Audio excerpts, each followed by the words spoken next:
What's going on, everybody? It's Eric Leonard with GBA Ethos. Listen, guys, if any of you eat, breathe, or sleep soccer, then you know what I'm about to talk about is considered one of the most controversial, debated topics when it comes to soccer. Should soccer players go to college, and will it give them a better shot at going pro? Stick around to find out what I think is the best answer based on my journey. We'll see you guys soon.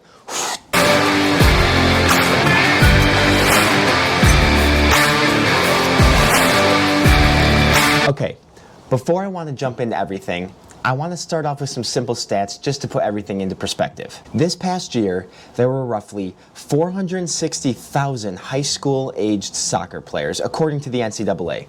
Of that, about 25,000 players went on to play NCAA college soccer. To be more precise, that's 5% of high school players playing college soccer, with it being 2.7% of them playing Division III, 1.5% playing Division II, and only 1.3% playing Division I. The next stat is the crazy one. Out of those 460,000 high school players, only 0.03% of them end up going pro. That means for every 3,333 players, one of you is going to play professional soccer. Now, with that being said, I'm not trying to discourage you guys or say you can't do it. I just want to put the stat in front of you guys so you can put it into perspective that the journey is going to be very tough, but the end result, I promise you, will be rewarding. Even though you may be a great player already, college does so much more than simply develop your on-the-field game.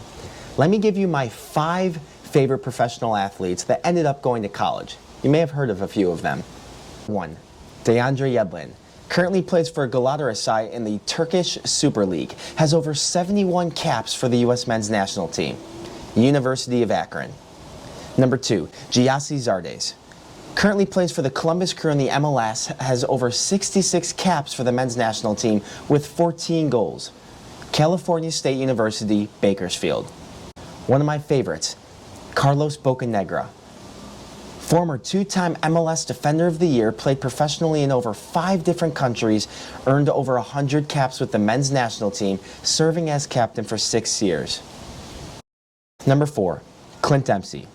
Had 189 appearances for Fulham FC with 50 goals, 29 appearances for Tottenham Hotspurs with 7 goals, and roughly 200 matches played in the MLS, recording 129 goals.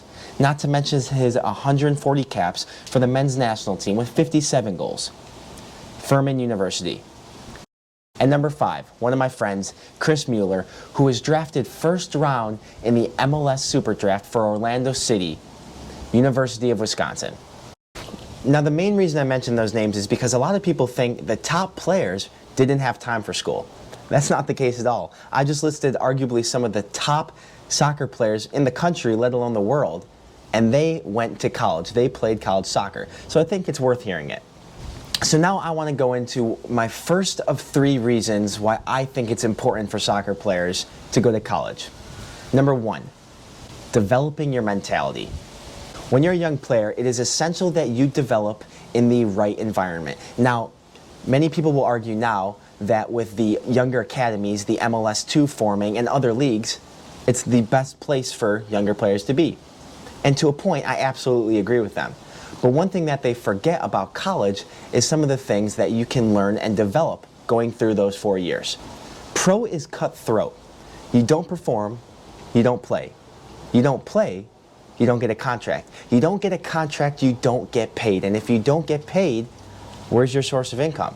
Learning these things at college can 100% sharpen your mentality and help you become mentally tough. I'm a 4-year professional soccer player, and when I think of my first year of preseason at college, I think of this story. I was getting ready to sub in as a freshman in a preseason game. I went up to the halfway mark to sign in and to make sure they knew that who I was checking in. They asked for my name. I said, Eric Leonard. They said, okay, great, what number are you? I said, number 3. And they started to go down the list and look. And the response was something that I will always remember for the rest of my life. They said, sorry, Eric, you're not on the roster. The coaches forgot to put me on the roster, essentially. And that was a key time in my life, right, that could have absolutely killed my mentality. It was, you know what? Do I accept this and move on? Do I stay mentally tough and focused, or am I going to let this affect my entire career? And that's one thing I've definitely held on to. There's going to be times in your life, especially in soccer, that you are going to need to be mentally strong and stay mentally focused. This was one of those examples, and I think that being in a college environment, I was able to learn this. All in all, this story is something that I hold on to because it was an example for me to learn early on in my career through college that it is essential to stay mentally tough. Number 2 is networking. If I had to go back and do it all over again, I wouldn't change a thing. One, based off of the lifelong friendships I made through college, but also the ability of networking. When I think back to college, I think of it 4 years of talking and meeting so many new people that were a door. I like to think of a lot of the examples I use as doors. A door open is a connection to somebody else who might have another door that leads to another connection, and so on. At the professional environment, if you don't go to college, you are relying on one person, an agent, to get you your first contract, to get you your first preseason invite, a trial. And you better hope he has connections, otherwise you're essentially screwed. In college, over 4 years, this is the best way I like to think about it, you have 10 different teams in the conference on average for college soccer programs. So that means you are playing against 10 different coaches every year who get to watch you, and they watch film on you, and they see you play. Now add in another 4 every year for the different teams that you'll play through preseason. Now adding that up, that's over 26 different college coaches that get to watch you play and do research on you before you guys play their team. Now, one of the reasons I bring that up is because over my career, especially leaving college, but also going into my first, second, and third year, I ended up going back and using those coaches as connections. Whether it was picking up the phone and calling them, sending an email saying, hey, do you know somebody who can connect me with this? And I can promise you at one point or another, one of those 26 connections were one of the reasons why I got to where I am now, because they opened up a door that led to someone else that led me to essentially where I am here now. And to this day, I still stay in touch with more than 10 people, more than 10 of those college coaches, because they ended up being lifelong connections. So in my opinion, that's definitely a big positive of going to college. All right, let's get into the third reason why I think there are so many benefits to playing college soccer and how it can actually be used as a platform to help you get to professional level and even higher in your life. Right? If you haven't guessed it by now, you figured it out for sure. It's education. Now, the average age of players in the MLS, which is the highest tier for the professional soccer level in the United States, is around 27 years old. And actually, that number has changed in the last 3 years to around 25. So let's say you end up playing until you're 30 to 32 years old. You're looking at a 5 to 7 year career, and professional career, which is incredible and actually considered quite long for a lot of players. Now, let me throw some other stats at you now that you'll find quite interesting.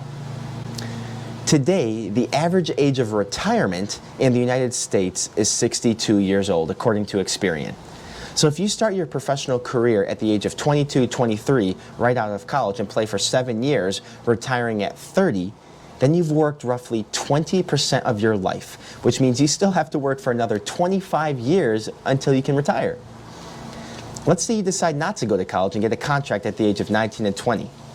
You still only worked for roughly 38% of your life, and you still have roughly another 20 years of working. The reason why I bring this up is that your professional career is such a small portion of your entire life. And one of the benefits of going to college is that you get your degree and you set yourself up for the future. At the end of the day, I'm not here to tell players what to do. All I'm trying to tell you is that by going to college, you arm yourself. You have that degree in your back pocket for when you're done playing. Let's get into the second reason for education. And this one's a bit negative, but at the end of the day, it's very important to think about, and it's injury. Now, if you're an athlete of any kind, you know that's probably your worst nightmare, and you hate hearing that word. And I completely agree with you. But as you go through this process, you need to think about that, because as you get older and older, injury is something that can happen. And by having your degree in your back pocket, one of the things I like to do is I call it arming myself, right? Every year you're arming yourself to make you, one, a better version of yourself, but two, that degree in your back pocket for when you're done. It's the same thing for soccer, how you have the right cleats for the right position. You listen to your music, on game day, the preparation you do the night before. It's the same thing for the rest of your life. When you're done working that 20% of your life, the other 80% of your life in the real world is what you want to have all those things that you did and prepared for when you're done playing. And it's not something that soccer players like to think about, and I'm with you 100%. When we play, it's focus, soccer, live, breathe 24 hours a day. I am 100% with you. But if you have that degree in your back pocket, you can still devote 24 hours a day to soccer, but when you're done, you've now made your life so much easier because you have the next chapter of your book already written. You can go smoothly into the field of choice. And that's one of the main reasons that I think college is such an important reason for players to go. So there you have it. Those are the 3 reasons why I think there are so many benefits of playing college soccer and how they can help lead you to a professional environment. Number 1, your mentality, developing your mentality to become more mature in the game of soccer, both on the field and off the field. Number 2, networking. The ability to make connections in college over 4 years that you can use for soccer, but also for when you're done playing. And number 3, the education side of things. At one point or another, we're going to have to come to terms, I still haven't come to terms with it yet, but you're going to have to come to terms with that some point you are going to be finished playing at the highest level possible. Now, I hope that day is 20, 30, 40 years down the line, but that day will come. And by having the education and that degree in your back pocket, or in worst case scenario, you get injured, you have armed yourself and you are ready to take, ready to open, and ready to start the next chapter of your life. Guys, thanks again for watching this video. Please make sure to click the like button below and click subscribe. And listen, at the end of the day, I'm not telling you what to do, right? This is your journey. Everyone's journey is going to be different. For me, playing college soccer was one of the best things and the best memories for my life. And without playing college soccer, I wouldn't have made it to where I am now. I was one of the kids who did not get drafted into the MLS, but I ended up finding a way to make it to the next level based on connections from college and opening up doors. At the end of the day, guys, it just comes down to the grind itself, right? That's the whole reason I created GBA, the philosophy of grinding in your craft every single day, believing in yourself, and ultimately you will achieve. Guys, I hope you enjoy the rest of your week, and I will see you soon.